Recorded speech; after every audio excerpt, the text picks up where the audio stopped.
세상에 떠도는 기묘한 괴담들. 첫 번째 이야기, 파주의 용미리 공동묘지 근처에서 실제로 겪었던 실화괴담. 용미리 공동묘지의 반은 공동묘지이고 나머지 반은 할머니 댁이었습니다. 이 이야기는 할머니가 할아버지와 결혼하고 나서 20살 즈음에 일어난 일입니다. 한적한 시골 동네에서는 밤 11시만 되면 아무도 일하지 않고 나가지도 않으며 불도 끄고 조용히 잠들어야 했습니다. 그 이유는 몰랐지만 그때는 그렇게밖에 할 수 없었다고 합니다. 용미리 묘지는 산 반대편에 있었고 산 정상에는 매우 오래된 고목나무가 있었습니다. 어느 날 밤 할머니는 왜 11시가 되기 전에 자야 하는지 궁금해졌습니다. 당시 할머니 댁에서는 소를 기르고 있었는데 밤 11시가 넘어 소가 엄청나게 울어서 할머니는 밖으로 나가 보기로 했습니다. 어두운 밤 빛 하나 없이 촛불 하나만 의지하고 나갔는데 보게 된 것은 잘려진 사람의 얼굴과 고양이 몸통이었습니다. 그리고 옆으로 스쳐 지나가는 바람과 함께 할머니는 이후에 기억이 없다고 했습니다. 다음날 아침 일어났을 때 방에서 어깨에 손톱으로 긁힌 상처를 발견했습니다. 그 후 일상을 계속 보내던 중 마을에 새로운 신부가 왔습니다. 그녀는 밤 11시에 외출하면 안 된다는 마을의 규칙을 몰랐고 외출했다가 며칠 후 산에서 시체로 발견되었습니다. 바로 산 정상에 있는 고목나무 가지 위에서요. 이 사건 이후 마을 사람들은 밤 11시에 일어나는 기이한 현상의 원인을 고목나무에서 찾기 시작했습니다. 결국 마을 사람들은 고목나무를 베었습니다. 그 후로는 밤 11시 이후에 외출해도 아무 일도 일어나지 않았습니다. 하지만 2년 후 베어진 고목나무가 산 정상에서 조금씩 아래로 이동하는 것처럼 보였고 이에 대한 소문이 다시 돌기 시작했습니다. 마을 사람들은 다시 2년 전처럼 밤 11시 이후 외출을 자제하고 잠을 자기 시작했습니다. 며칠 후 마을 사람들은 상황을 해결하기 위해 무당을 불러 굿을 하게 되었고 무당은 너무 무겁고 힘들다고 소리치며 나무 밑에 묻힌 고양이 뼈와 사람의 뼈를 발견했습니다. 아마도 과거에 용미리 공동묘지 정상에 묘지가 있었는데 시간이 지나면서 아래쪽은 멋지게 단장되고 정상에는 고목나무를 심은 것 같았습니다. 마을 사람들은 발견된 뼈를 적절히 이장했고 그 후로는 아무런 문제가 발생하지 않았다고 합니다. 이 이야기를 전하고 이틀 후에 있었던 일입니다. 평소처럼 게임방 아르바이트를 마치고 집에 돌아오는 길이었습니다. 우리 집은 용미리 바로 옆 고양동에 있는 11층짜리 아파트이기 때문에 엘리베이터를 타고 올라가야 합니다. 엘리베이터는 전력 소비를 줄이기 위해 장시간 운행하지 않으면 불이 꺼지는데 이날도 예외는 아니었습니다. 늦은 시간 집으로 올라가기 위해 엘리베이터 버튼을 누르고 탔습니다. 11층 버튼을 누르고 구석에 기대어 있었는데 갑자기 불이 꺼지면서 엘리베이터가 7층 정도 올라갈 때쯤 좌우로 심하게 흔들렸습니다. 어릴 적에 엘리베이터에 갇힌 적은 있었지만 이렇게 좌우로 흔들리는 것은 처음이었습니다. 마치 누군가가 엘리베이터를 흔드는 듯한 느낌이었습니다. 공포스러운 순간이었지만 다행히 11층에 도착하자마자 무사히 내릴 수 있었습니다. 그리고 엘리베이터가 다시 1층으로 내려가는 소리를 들을 수 있었습니다. 집에 돌아와 놀란 마음을 진정시키려고 애썼습니다. 샤워를 하고 잠자리에 들었지만 가위눌림 현상을 경험했고 이전에 탔던 엘리베이터처럼 침대가 흔들리는 느낌을 받았습니다. 그리고 베란다에서 계속되는 삑삑 소리가 들렸습니다. 아침에 일어나 정상적인 하루를 보내려 했지만 저녁이 되어 다시 그 삑삑 소리가 들렸습니다. 결국 소리의 원인을 찾아 베란다로 갔고 기타 케이스 안에서 소리가 나는 것을 발견했습니다. 그 안에 있던 메트로놈에서 소리가 났습니다. 메트로놈의 전원을 꺼도 소리가 계속 나는 것을 보고 매우 놀랐습니다. 화가 나서 메트로놈을 바닥에 내던졌고 그 결과 메트로놈은 미친 듯이 빠른 속도로 소리를 내기 시작했습니다. 공포에 휩싸인 나는 엄마를 부르러 달려나갔고 상황이 진정된 후 메트로놈을 해체하고 물에 담갔지만 여전히 작동하는 것을 보고 크게 놀랐습니다. 결국 메트로놈을 아파트 밖으로 던져버렸고 그 이후로는 아무 일도 일어나지 않았지만 그 경험은 여전히 나에게 큰 공포로 남아 있습니다. 두 번째 이야기 증인. 작년 9월 중순 밤 11시 반쯤이었습니다. 당시 저는 고등학교 1학년이었어요. 화장실에서 씻고 있는데 갑자기 벨이 울리기 시작했습니다. 벨과 동시에 무언가가 그토록 다급하게 현관문을 두드리더군요. 엄마께서 누구세요? 하고 물으시며 문에 있는 동그란 유리 구멍으로 살짝 쳐다보시곤 기겁을 하셨어요. 당시 가정 문제로 집에는 엄마와 저 그리고 여동생만 있었고 아빠는 따로 계셨습니다. 저는 구멍을 쳐다보자마자 본능적으로 뒤로 물러나며 헉 소리를 내었습니다. 처음 보는 여자였는데 온몸이 피투성이었고 살려주세요. 제발 문 좀 열어주세요. 라고 외치고 있었습니다. 엄마, 문 어떻게 해? 엄마는 대답이 없으셨고 그 여자는 공포에 찬 괴성을 지르며 문을 열어달라고 계속해서 울부짖었습니다. 저는 나도 모르게 문을 열어주었습니다. 가까이에서 본 그녀는 정말 끔찍했습니다. 영화에서나 볼 법한 온몸이 칼에 맞아 피투성이 된 장면이었습니다.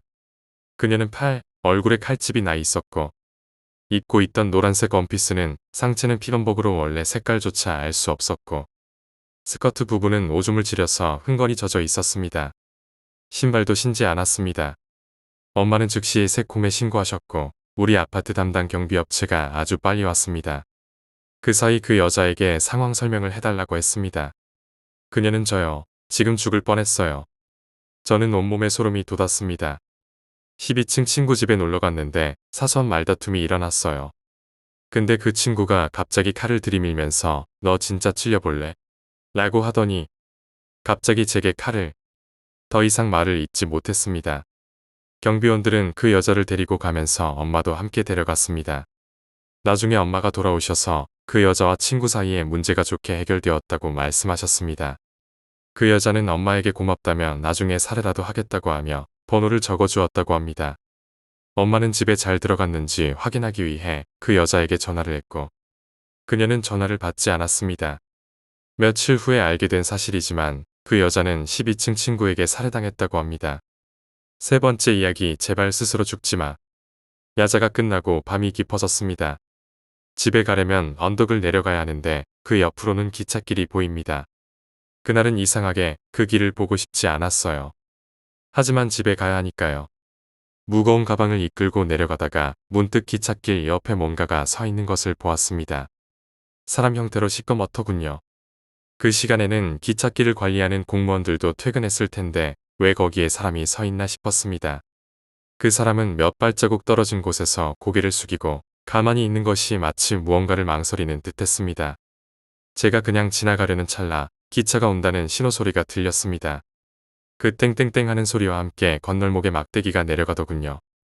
얼마 후 기차가 지나가는데 그 사람이 갑자기 고개를 들더니 기차 앞으로 뛰어들었습니다. 순간 저는 숨이 멎는 듯했습니다. 자살인가 싶었죠. 만화에서 보듯이 온몸이 거의 산산조각 나는 것처럼 그 짧은 순간에 그 사람 형체가 갈기갈기 튕겨져 사방으로 흩어지는 것이 보였습니다. 그대로 굳어서 서 있었고 혼이 반쯤 빠진 채로 집에 돌아왔습니다.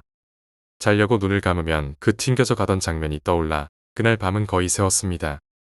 아침에 학교에 가서 친구들과 수다를 떨다가 집이 그 기찻길 부근인 친구에게 슬쩍 물어봤습니다. 야, 어제 내 집 옆 기찻길에서 사람 안 죽었냐? 전 죽었을 거라고 생각했죠. 솔직히 사람 몸이 그렇게 뜯겨지듯이 분해되는 걸 봤는데 토미애가 아닌 이상 살아남을 수 없을 것 같았습니다. 하지만 친구는 무슨 소리야? 어젯밤에 술 처먹고 시끄러운 사람들은 있었어도 그런 일은 없었어. 있었으면 내가 아침에 오자마자 너희들에게 얘기했을 거야. 라고 했습니다. 그런 저를 보며 친구가 문득 떠올랐다는 듯이 말을 이어갔습니다. 그러고 보니 처음 이사 왔을 때 말야. 이웃 아저씨가 거기서 자살했어. 많이 힘들어 하시던데. 그냥 그대로 착한 사람이었는데 동네 아줌마들이 혀를 차더라고. 그 아저씨가 죽을 때 집안에 있었는데 정말 태어나서 처음 듣는 정말 무서운 소리를 들었다고 해. 그 소리가 아저씨가 기차에 부딪혀 산산조각 날 때 난 소리라고 알고 나서 몇 날 며칠을 잠 못 이루고 악몽에 시달렸다더라고. 아저씨가 정말 좋은 사람이었는데 너무나 불쌍하다고. 친구의 말을 듣고 나서 저는 더욱 깊은 생각에 잠겼습니다. 그 아저씨가 죽은 후 몇 년이 지났을까요? 그런데 아직도 그 아저씨는 기찻길에서 몇 발자국 떨어진 곳에서 계속 망설이고 있는 것 같습니다. 살아야 할지 말아야 할지를 계속 고민하다가 결국 달려드는 거죠. 그리고 그 과정이 반복되는 것 같습니다. 귀신이라는 존재는 단순히 무서운 것만이 아닙니다. 그들도 한 맺혀서 괴로워하는 존재 중 하나라는 걸 저는 절실히 느꼈습니다. 무슨 일이 있어도 자살은 하지 않았으면 좋겠습니다. 자살은 사람과 사람 사이의 연결고리를 가장 폭력적으로 끊어버립니다. 한순간은 어려워도 앞날은 알 수 없습니다. 현재의 어려움에 휩쓸려 주변의 소중한 존재들을 잊지 말아주세요. 네 번째 이야기 친구는 아직도 내 주위를 맴돌고 있을까? 나는 초등학교 때부터 고등학교 때까지 친구 하나 없는 외로운 학교 생활을 했었다. 하지만 대학에 붙고 나서 이대로는 안 되겠다는 생각에 어떻게든 나 자신을 바꿔보려고 동호회에 들어갔다. 내가 들어간 것은 심령연구 동호회였다. 원래부터 나도 그런 오컬트적인 계열을 좋아하기도 해서 가벼운 기분으로 선택했다. 딱히 서클 활동이라고 할 만한 것은 없는 모양으로 그저 먹고 마시고 떠드는 모임에 가까웠다. 나는 그런 일이 참 익숙하지 않았지만 동호회에서 중심이 되던 S군이라는 친구가 나를 챙겨주었다. 항상 말을 걸어주고 주변이랑 섞일 수 있도록 도와준 덕분에 어떻게든 잘 지낼 수 있었다. 조금씩 익숙해져서 여러 사람들과 대화할 수 있게 되었을 무렵이었다. S군이 갑자기 이런 제안을 했다. 우리 가끔씩은 동호회다운 활동을 해보지 않을래요? 사실 다들 처음엔 조금 망설였지만 인망이 두터운 S군의 제안이다 보니 결국 대부분이 그 제안에 찬성하게 되었다. 그리고 주말에 S군의 집에 모였다. 담력 훈련을 가기 전에 먹고 마시다가 분위기 조성도 할 겸 한 명씩 무서운 이야기를 했다.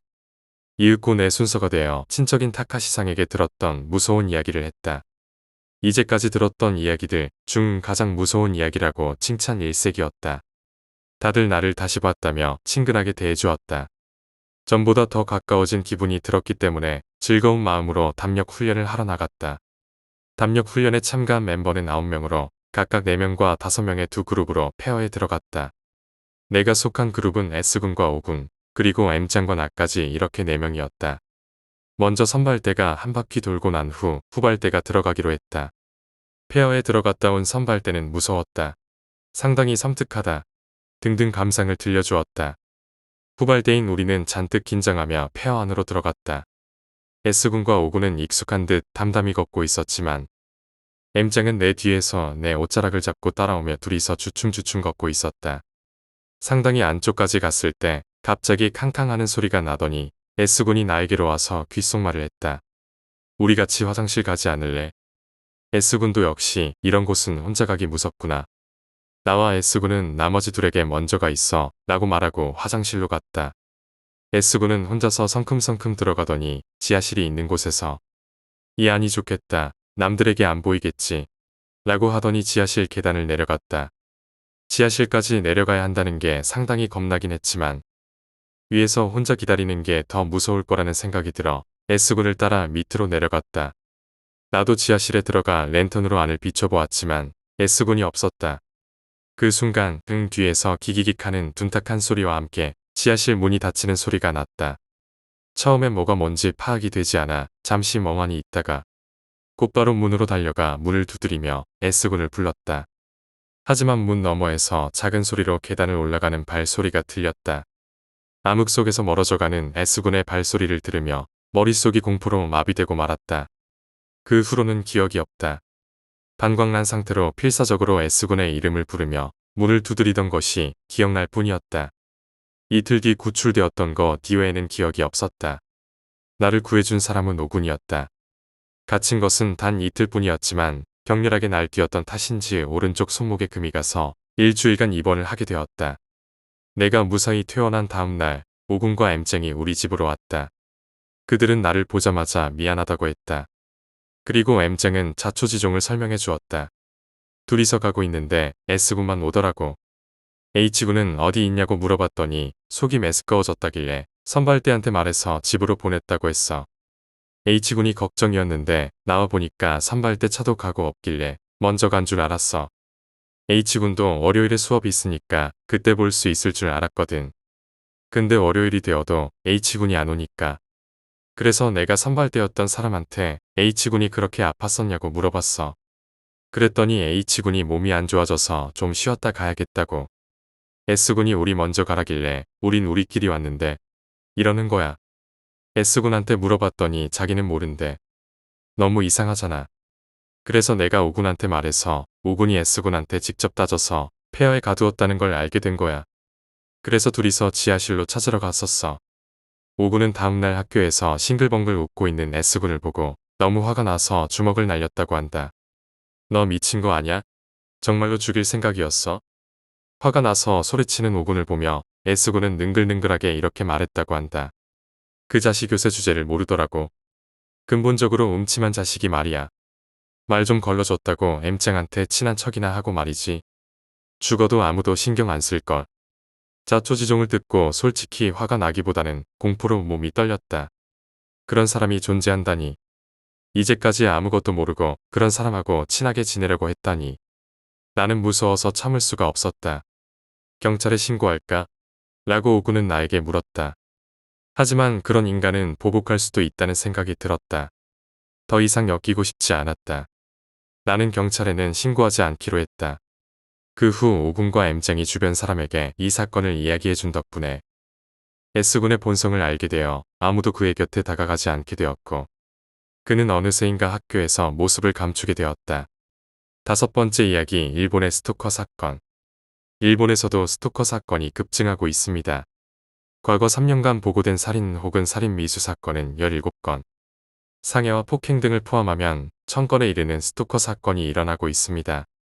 이런 와중에도 충격적인 결말을 맞이한 어이없었던 스토커 사건을 하나 소개해 보겠습니다.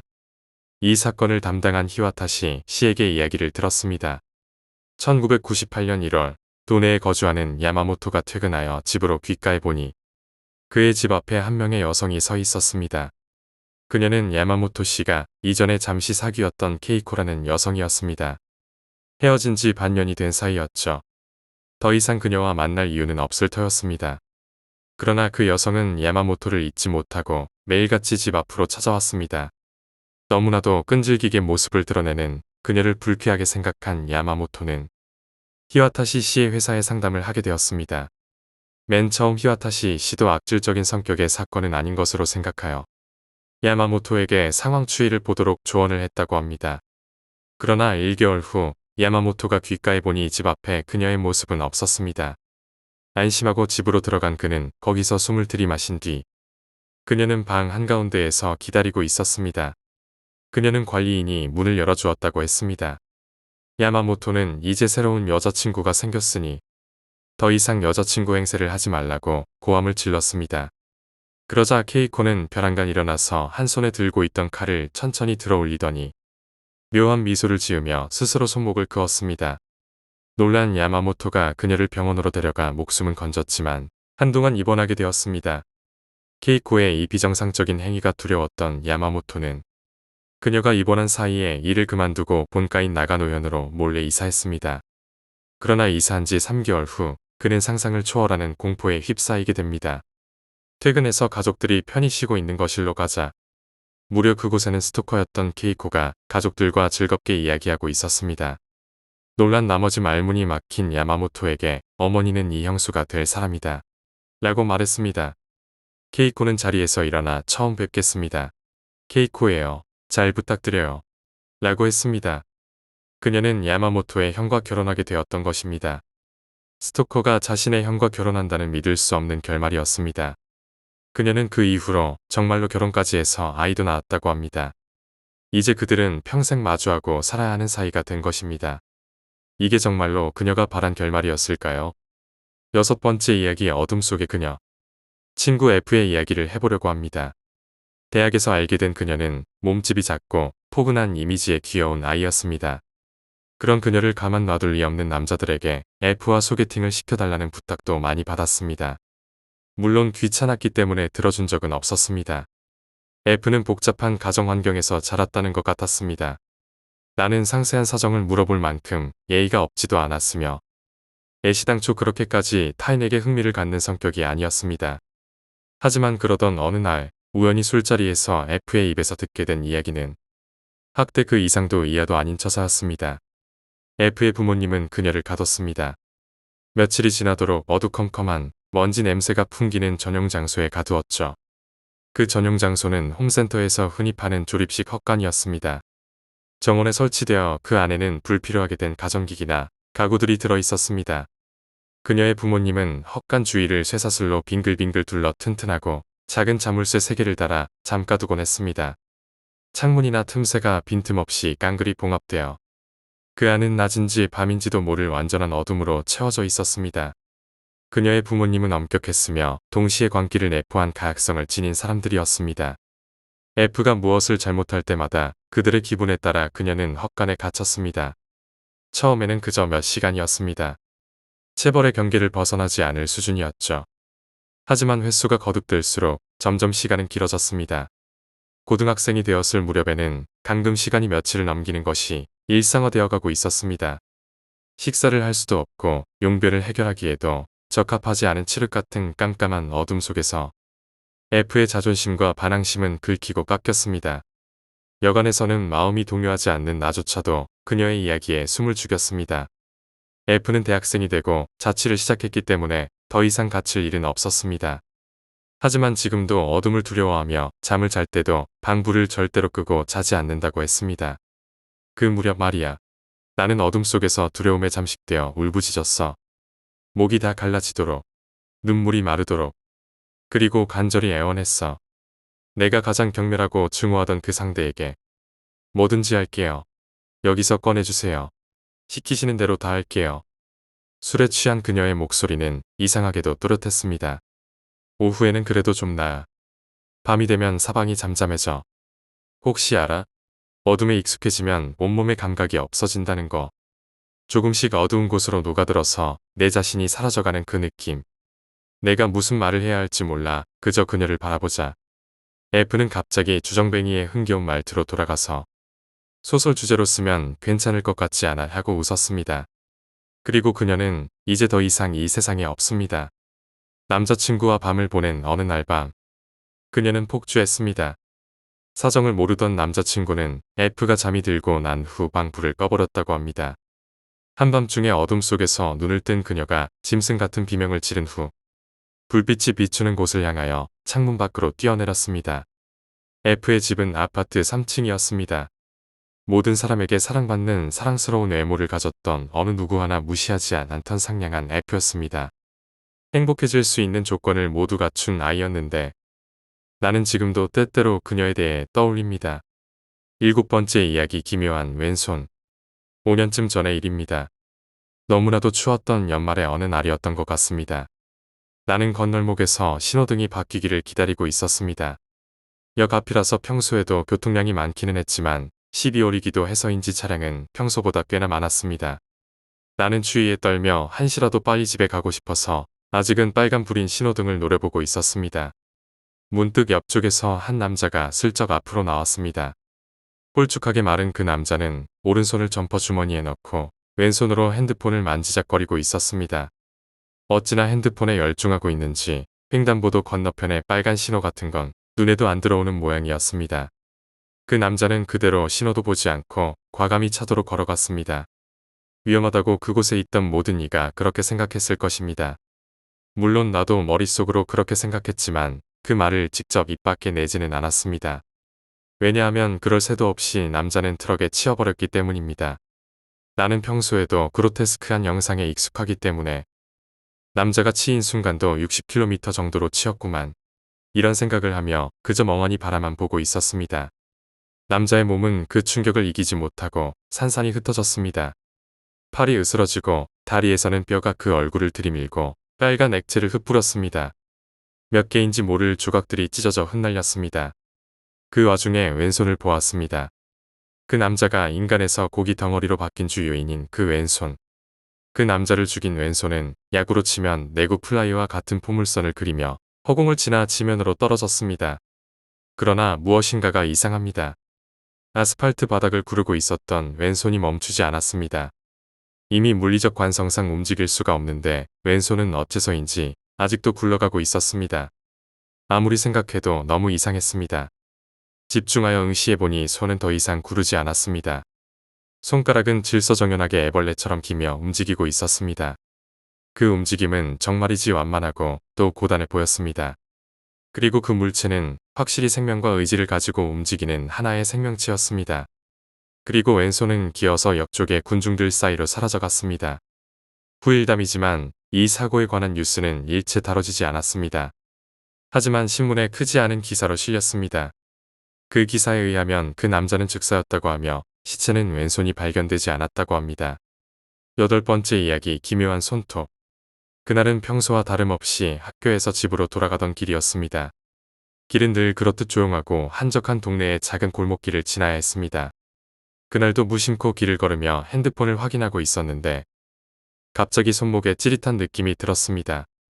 놀라서 손목을 툭 치고서 다시 길을 걷고 있었는데 그때 이상한 일이 일어났습니다. 내 손목에서 무언가가 떨어지는 듯한 소리가 들렸습니다. 놀란 마음에 다시 핸드폰을 내려다보며 한 손으로 주머니를 만지던 순간 손목에 남아있는 손톱이 떨어져 길 위로 굴러갔습니다. 그 손톱은 단순히 떨어졌다는 것이 아니라 기묘하게도 바닥을 기어가고 있었습니다. 바닥에 떨어진 손톱이 마치 살아있는 듯한 모습으로 스스로 움직였던 것입니다. 혼란스러워서 얼른 그 손톱을 내려다보니 그 손톱은 더 이상 내 손의 일부가 아니었습니다. 기묘하게도 그 손톱은 바닥을 기며 나를 따라오려는 듯 움직였습니다. 어리둥절한 채로 한 걸음씩 뒤로 물러났습니다. 그 손톱은 조금씩 내게 다가오고 있었고 그 순간 정신을 차린 나는 그냥 그대로 도망쳤습니다. 그 일이 있은 후 몇 번이나 손톱을 확인했지만 어디에서 잘못 자란 것인지 그 이후에는 그 손톱을 다시 찾을 수 없었습니다. 그날 이후로 그 손톱의 기억은 오랫동안 내게 큰 불안감을 안겨주었습니다. 그 손톱이 왜 살아있듯이 움직였는지 지금도 그 이유를 알 수 없습니다. 9번째 이야기 미스터리한 동네. 몇 년 전 나는 한 시골 동네에서 잠시 살게 된 적이 있었습니다. 그 동네는 한적하고 조용한 마을이었고 주민들도 모두 친절하게 대해주었지만 어딘가 이상한 분위기가 감돌고 있었습니다. 그 동네는 한 번도 외부와 소통을 하지 않는 듯 마치 시간이 멈춘 것처럼 보였습니다. 어느 날 동네에 새로 이사 온 사람들이 있었습니다. 그들은 큰 집을 구입하고 마을에 정착하기로 결심한 사람들이었죠. 그 집은 큰 정원과 오래된 벽돌 건물이 인상적이었고 마을 사람들이 그 집을 바라보는 눈빛은 매우 이상하게 느껴졌습니다. 그 집을 구매한 사람들도 그 분위기를 느꼈던 것 같았지만 일단 마을에 적응하기로 마음먹고 새롭게 시작하기로 했습니다. 하지만 그 집에 이사한 후부터 점점 이상한 일이 일어나기 시작했습니다. 새로 이사 온 사람들은 하루하루 점점 더 불안해하며 누군가가 그 집을 몰래 지켜보는 듯한 기분을 느꼈습니다. 밤마다 창문을 통해 보이는 그림자나 희미한 소리들이 그들의 정신을 갉아먹었죠. 한 번은 그 집의 문을 닫고 잠을 자려고 했을 때 벽에서 이상한 두드리는 소리가 들려왔습니다. 마치 누군가 벽 뒤에서 그들을 노리고 있다는 느낌을 받았죠. 그 집이 그 마을에서 오래된 집이었다는 걸 알게 된 것은 그 후였습니다. 이 집은 과거의 마을에서 중요한 역할을 했던 사람의 집이었다고 했습니다. 그 사람은 과거의 마을 사람들에게 큰 도움을 주었던 인물이었지만 몇 년 전 의문의 사건으로 사라졌다고 합니다. 그리고 그 이후로 그 집에는 항상 이상한 일이 일어난다는 소문이 돌았습니다. 새로 이사 온 사람들은 점점 그 집에서 벗어나고 싶어졌지만 어디로 떠날지 모르겠다는 막막한 마음에 그만둔 채로 살아가고 있었습니다. 그들은 결국 마을 사람들에게 이 집을 떠날 수밖에 없다는 결정을 내렸습니다.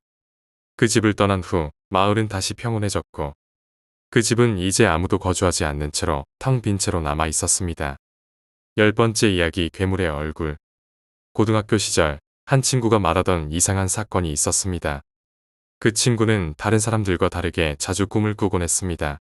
꿈속에서 그는 매번 같은 장면을 보았다고 말했습니다. 그 꿈에서 나타나는 괴물은 사람의 얼굴을 하고 있었지만 그 얼굴은 점점 변해가며 더 기괴해지더니 마지막에는 그 괴물의 얼굴이 그의 얼굴처럼 보이기 시작했다고 했습니다. 처음에는 그 꿈이 단순한 악몽에 불과할 것이라고 생각했습니다. 하지만 그 친구는 점점 더 이상한 일이 일어났다고 말했습니다. 그 꿈을 꾼 후 그는 점점 더 현실에서 괴물의 얼굴을 보는 일이 많아졌습니다. 거울에 비친 자신의 얼굴이 아니라 다른 사람들의 얼굴 속에서 괴물의 얼굴이 보이기 시작했던 것입니다. 그 친구는 그 꿈이 점점 더 현실로 다가온다고 믿기 시작했습니다. 그리고 어느 날 학교에서 친구들과 함께 얘기하다가 그 이야기를 꺼냈습니다. 그 이야기를 꺼낸 순간 친구들이 모두 불쾌한 표정을 지었습니다. 그 표정이 이상한 표정이었는데 마치 그 친구의 얼굴이 괴물처럼 보였다는 느낌이 들었습니다. 그날 이후로 그 친구는 점점 더 괴물의 얼굴을 자주 보게 되었고 그 모습을 보는 사람들도 점점 늘어나기 시작했습니다. 그 친구는 더 이상 자신의 얼굴을 보고 싶지 않아 얼굴을 가리고 지내는 날이 많아졌습니다. 결국 그 친구는 몇 주 후 어느 날 학교에서 사라졌습니다. 그가 사라진 후 누구도 그가 다시 돌아오는 일은 없었습니다. 괴물의 얼굴을 본 사람들은 그 일이 지나고도 계속해서 그의 모습을 기억하고 있습니다. 하지만 그 친구가 떠난 뒤로는 그 괴물의 얼굴을 본 사람은 아무도 없었습니다. 그의 얼굴을 본 사람들은 이제 모두 그 얼굴을 잊으려 애쓰고 있습니다.